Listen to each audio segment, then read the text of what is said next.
Hi, it's Ken. Welcome to the first video in this series answering the question, what is the illusion of separation? In this first video, I'm going to address two basic things. First of all, I think it's important to define the illusion of separation in very simple terms. And second, I'm going to explore the illusion of separation as the source of all our pain and suffering that we encounter and experience as human beings. First, let's define the illusion of separation. The illusion of separation is our belief or our experience that we are separate from one another, separate from the divine. In fact, we could even say oftentimes we feel as though we've been abandoned by or cut off, or sometimes even punished by the divine. In any case, there's a sense of separation between us and God. And then another aspect of the illusion of separation is this feeling of being cut off from who we really are, cut off from ourselves. So that's the illusion of separation. Now, the illusion of separation leads to all sorts of other experiences for us. And these experiences take place at multiple levels throughout our being, right? We think about, and it causes certain thoughts. And certain thoughts become a dominant way of perceiving or interacting with the world and the lens through which we encounter and experience ourselves. There are feelings, as in emotional feelings or feelings that we would associate with our hearts.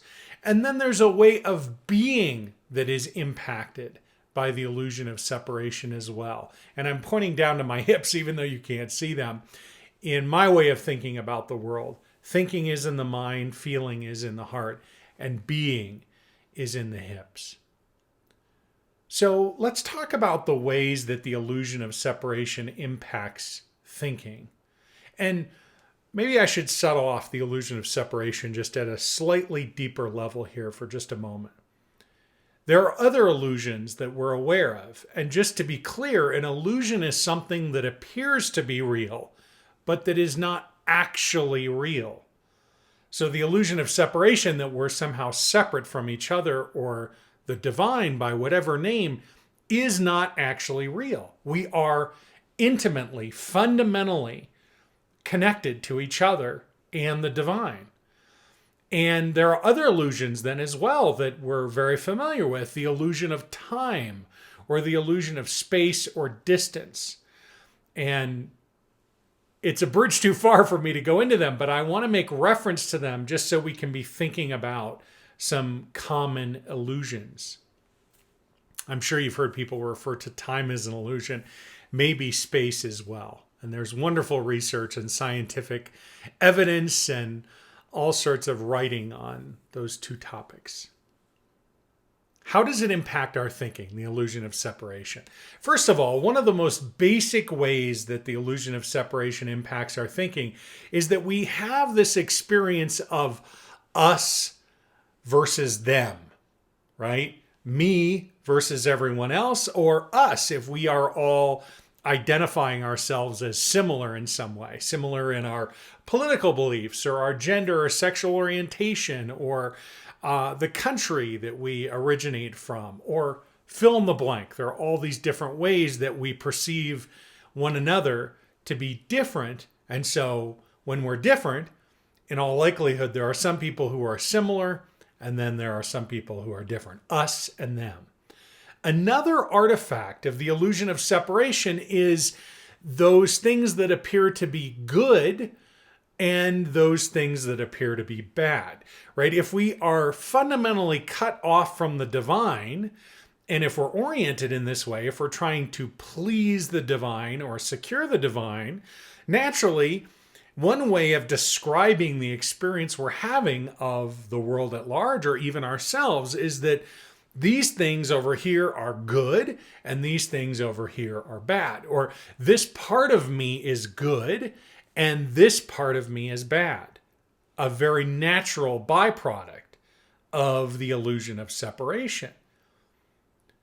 Another thing that comes out of this us versus them or good versus bad is the birth of perfection. This idea that things can be perfect as we imagine they could be, right? If this part of me is bad and this part of me is good, then what can I do to minimize the stuff that isn't so good or bad within me? And what can I do to amplify the things that are good about me? And maybe even then develop into this experience or expression of perfection. Perfection, at least from this perspective, is an artifact of separation. And let me define what I mean by this perspective. This perspective being the perspective of the separate self. This is in contrast to the whole self. The whole self being a perspective that recognizes, oh, of course I am intimately connected with the divine and everyone. In fact, we are all one. The separate self, again, an artifact of the illusion of separation, is that this part of me is separate, or this lens through which I perceive myself and others is separate from divinity, from each other, and so on. And so in this perspective, in this separate self lens, we start seeing the separate self actually begins imagining or projecting what it imagines will actually create a dynamic of resonance in your life. But it's the projection of the thinking of the separate self. And that projection takes place in separation. And what's incredible is that everything that has its seed sown in separation grows into and blossoms into a plant in separation. So thoughts in separation lead to more thoughts in separation. In the same way, feelings that originate in separation lead to more separation. And in the same way, a sense of being in separation leads to an even more comprehensive experience of being in separation. So when we get into the projection of the separate self, it's very interesting here because the separate self is trying to resolve something. It's trying to resolve the pain of separation. And we're going to talk about how the illusion of separation is connected to all of our suffering and pain in just a few minutes here. But for now, what I'm interested in doing is sort of honing in on the pain of separation. If the pain of separation happens before the experiences in our minds and our bodies, that is, it is a direct encounter with that being experience of separation, there's some deeper ache or discomfort that is the origin of all of these other expressions in separation, all of our suffering. And it's that ache, that pain, that the separate self is trying to resolve. And it's very interesting to begin trying to explore what is the source, not the source of that, the source of it is separation. What is the actual thing that it's trying to solve? What is that dynamic? And I have some ideas about that, and I'm interested in sharing them with you in a future video. For now, I just invite you to think about that or consider that for yourself. All the behavior and the focus around trying to resolve separation, when it's coming from the separate self, is about trying to resolve that essential pain that underlies everything else, all suffering, and actually, interestingly enough, I believe all physical pain as well. Okay, so there's thinking in separation. What about feeling in separation? I want to just invite you to consider an experience, and you probably didn't define it, though you may have, as an experience in separation. But if you think about a dynamic where you were in a group situation that you felt you did not belong, you didn't have an experience of feeling connected at all to the group. And it wasn't just a thought that you were having. It was something that was taking up residence in your body. There was a feeling. And maybe the feeling took place a little bit in your heart, but it might have taken place in your gut as well. It might have felt like anxiety or a sense of unease, or there are a lot of different things that this could be represented by. The point is, it wasn't just a thought. It was a feeling at some level in your body.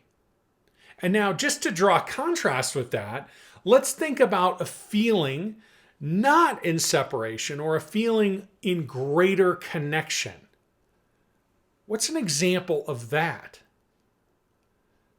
What if you think about and reflect on and just bring your awareness to that experience that you had at one point in your life? Maybe it was earlier today, or maybe decades ago, or maybe it's a sustaining experience of being in love. When we feel like we're in love with another person, or maybe an animal, or nature, that love isn't just a thought that we're having. It's a feeling that we're having throughout our body. And it even descends to the level of being, doesn't it? When we're in love, when we're feeling connected, our being state changes. And when it's focused on our beloved, the person you love, then, or maybe a child that you love, then that experience actually moves to a different level in your body. It's not just thinking, it's not just feeling, it's being. And at that level of connection, something profound begins to take place. But then you could probably also think of a time, maybe a little bit later or earlier today or several decades ago, following the experience of falling in love, where you felt disconnected from that love and something unhappy was taking place. There was a sadness and you felt disconnected from that deep connection that you had with that other person. And that permeated into your feeling state and also into your being state. So experiences of separation can impact our thinking, our feeling, and our being. And experiences of connection can impact our thinking, our feeling, and our being. And the question is then, what is going on with the illusion of separation? What is that dynamic? What is the origin of that dynamic? And I'm actually going to talk a little bit more about this in the next video, where we will explore when do we begin moving into separation and how does that happen and maybe even why that happens. But for now, I want to refocus in on the illusion of separation as the source of all of our pain and suffering. And let's just define suffering for a moment as a gap between what is and what I'm expecting or wanting to have happen. So here's the experience of what is, or here it is over here, and here's the experience of what I'm wanting. And the gap between these two is one source of suffering. Another source of suffering, this is much more interesting to try to communicate with language, goes back to that origin of the pain of separation, which is very difficult to point to with language. But if you get quiet, you can actually begin to feel it. You may be somebody for whom staying busy and being engaged and just generally not being quiet and still has been a driving factor for you. And it's possible, for some people this is certainly true, it's possible that that has been a function of trying to suppress or minimize. Remember the good and the bad, the unhappy feeling. But if we allow ourselves to be present with that unhappy feeling, we may actually start to discover some of the source of this suffering. And actually, that source of suffering, I believe, shows up or expands out into this gap that I was just describing between what is and what we really want there to be. Remember, all of the stuff we want or desire is coming, at least in this perspective, at this point in our developmental journey. We'll talk more about this in the next video. At this point in our developmental journey, that gap is coming from the separate self. So can you see how the separate self, and what does the separate self want? It thinks it can control. Right? If God has abandoned me, or if God has forgotten about me, or I'm cut off from God, how are things going to take place in my life? How can I make things the way I want them to be? Well, first of all, am I concerned about making them the way I want to be if the divine is everywhere in my life? Probably not, right? But if I'm having an experience of the divine being separate from me, and I'm on my own, then I'm the one who needs to make it all happen. And this is another place where the separate self begins expressing. It's all about control from the perspective of the separate self. How can I make this happen this way? And a sense of needing to do something. And the question in all of this is, where is God? Where is the divine? But as long as we're operating in the illusion of separation, the divine is somewhere else. Even when we get to the point where we believe we are the author of our own life, the divine is still separate from us because we have to tell the divine what to do. If the divine were one with us, why would we have to tell the divine what to do? We wouldn't, would we? It would just be unfolding in a state of deep resonance. In fact, it would be an experience of the whole self as opposed to the separate self. The whole self is not concerned with trying to manage or control or run the show because the whole self is having this innate experience, this foundational, fundamental experience of divinity as one with it rather than separate from it. Now, how does the illusion of separation, how can we find that as the source of our physical pain?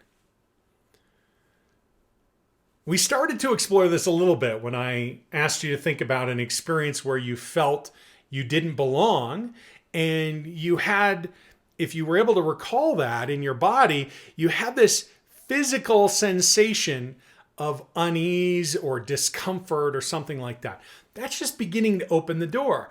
But if you're like me, you're probably thinking, well, yeah, but what about physical pain in my body? What does that have to do with the illusion of separation? And here it's going to take a little bit of a leap of faith forward. The leap of faith is if we think about what it means to be an undistorted expression or extension of the divine, or in other language, what it means to be a child of God. So if we think about this question, what it means to be an undistorted expression of divinity, and if divinity is an expression of, in some language, pure love, in other language, complete resonance, that resonance would be taking up not just at the level of thinking, not just at the level of feeling, but also at the level of being. And not just at some conceptual way, right? Not just in some conceptual way, I mean to say, but actually in the body, right? In the vessel of our expression. And this is where we end up in this tension point, right? On the one hand, I think I know at some point, even if I'm stuck in separation, and this is part of that suffering again, right? I think I know I'm an undistorted expression and extension of God, or I'm a child of God. And yet here I am suffering and having an experience of this disease. And maybe you've even thought or heard other people think, what kind of God would allow us to suffer or allow this type of disease to express? But what if we begin thinking about the disease or our suffering as an expression of the distortion of the illusion of separation? And rather than the illusion of separation being just some generic idea, even if I've put specific language to it, what if we describe the illusion of separation as the source of a distortion between the pure expression of our divine wholeness and connection and the actual experience that we're having of ourselves, which, based on the illusion of separation, involves some distortion, including in the body potentially, right? Some physical pain in addition to whatever kind of emotional or spiritual suffering we might be engaged in or having in our lives right now. And if we begin thinking about it from this perspective, maybe, just maybe, the door begins to open up a little bit. Perhaps you've heard this statement before. I believe it's incorrectly attributed to Buddha, but it is a powerful bit of wisdom, but it's only partial. Suffering is optional. Pain is not. I actually don't believe that's true. I think we can understand how suffering could be optional if we can see the gap between what is and what we're expecting or wanting. We would close that gap in some way, right? How do we do that? We could talk more about that. But how would we close that gap between what is if what is an experience of pain? That's a much more challenging dynamic to consider, isn't it? But I want to suggest to you, and again, maybe this is the leap of faith that you take with me. I want to suggest to you that even pain is an artifact of the illusion of separation.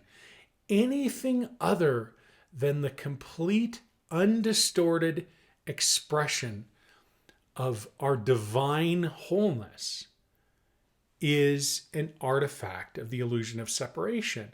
So then our conversation shifts. Now we're not talking about what is the illusion of separation. We're talking about how do we resolve it? How do we move past it? How do we get rid of these distortions? And again, this is where we start seeing thoughts in separation lead to greater separation. Feeling in separation leads to greater feelings of separation. And being, same thing, right? Separation begets separation. If we think about this or approach this from a thinking perspective, in separation, there's a problem to solve. That's in separation. So that throws that out. And then from a feeling perspective, if I'm feeling cut off from God, how can I feel connected to God? Is it something that I do with my mind? Do I have this thought repeatedly? Am I thinking it over and over again? And then somehow that creates a change in experience? If you've tried that before, you know then through your own experience, there is a limited impact there because, again, that thought is originating in separation. There's an experience that we can have not in separation of our innate connectedness. And I want to share that experience with you. And I'm going to talk about that in the third video. But next, in the next video, we're going to explore how the illusion of separation is one of our greatest gifts, maybe our greatest gift that God has given us. And I just invite you to take that next step with me. Even if the idea sounds repulsive to you, oh no, that doesn't sound appealing to me and I don't agree with that at all. It's not so much about agreeing or disagreeing. I just want to explore some different perspectives with you. Ultimately, my goal in this conversation isn't just to answer the question, what is the illusion of separation? Not just to define how the illusion of separation could be the source of all of our pain and suffering or the greatest gift that God has given us. I'm interested in supporting you in piercing the illusion of separation so that you can actually be living your life in an experience of who you really are, so that these distortions are not part of your experience. And rather than engaging in that dynamic from a thinking or feeling perspective, from control, from the idea that I need to do something because I'm separate from God, I have to fix this, I want to invite you to, and we'll explore this more in the third video, I want to invite you to actually open to the raw experience of who you are underneath the distortion, so to speak, so that the illusion of separation can begin to melt away for you. Does that make sense? That is my goal. Yes, to answer the question and explore this with you. But here's one of the interesting things about the illusion of separation. It's not that thinking and knowledge are a problem exactly, but they offer a limit to us. There's a glass ceiling for thinking and understanding a problem. If we keep thinking, well, if I understand this at a deeper level, then something is going to resolve. Do you see how that is from the perspective of the separate self? So I want to balance this with awareness and knowledge and exploration with words, and then eventually move to an experience. So no longer am I trying to share awareness or ideas with you, but I'm interested in sharing an experience with you. And the way that that experience can open up is actually the raw expression of how God expresses through me. I would call them my spiritual gifts, but they're God's expression through me. They're mine in the sense that they are the expression of divinity through me. By the way, we all have these within us. And one of the first steps that is so important for us to take is to shift from engaging in life with what appears to be real, with our eyes and our senses in separation, to begin living our lives in alignment and experience of what is actually real, but maybe not visible, at least not in the conventional sense, such that eventually every aspect of our inner and outer life is engaged from the experience, not the thinking and feeling, but the being experience, then from which feelings and thoughts arise and express. Undistorted feelings and thoughts arise of who we really are. This is the bigger vision I invite you to, and most importantly, the experience. Okay, let's close our first video now. And I invite you to click the link on the page here so that you can begin the second video. The illusion of separation as our greatest gift. And in this video, I'll also share with you the 4 stages of consciousness. The stages of consciousness. I've taught them so long. I've taught them as 4. They're actually 5 stages of consciousness, and maybe more reveal themselves. The stages of consciousness to begin the video, and then the illusion of separation as God's greatest gift to us. Can't wait to join you there. What an honor it is to walk with you and explore this essential question. What is the illusion of separation with you in this way? Peace.